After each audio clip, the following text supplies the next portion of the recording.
আমি অসহায়, আমাকে আল্লাহ দেন না।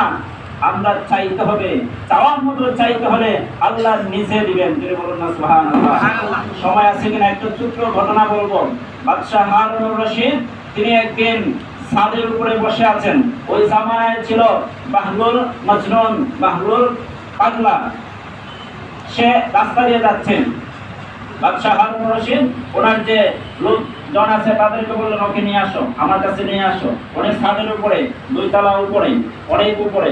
তো ওই সময়ে তো লিফট ছিল না, তারপরে দড়ি দিয়ে উপরে উঠানোর জন্য, মুহূর্তের মধ্যে উঠানোর জন্য একটা সিস্টেম ছিল। ওই পাগলাকে ধরে চত্বরের দড়ির মধ্যে বসে চত্বরের উপরে উঠাই দিচ্ছে।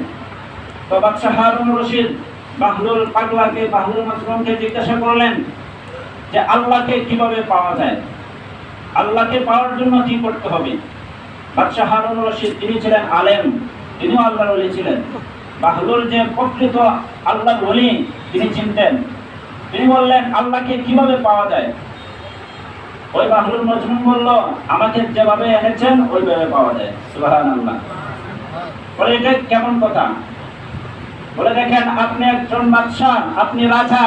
আমি যদি আপনার কাছে আসতে চাইতাম, কত গাছ পার হয়ে আসতে হইতো, কত জনের কাছে কৈফিয়ত দিতে হইতো, কত কিছুর প্রয়োজন হইতো, কত প্রটোকল পার হয়ে আমি আপনার কাছে আশা রাখতো।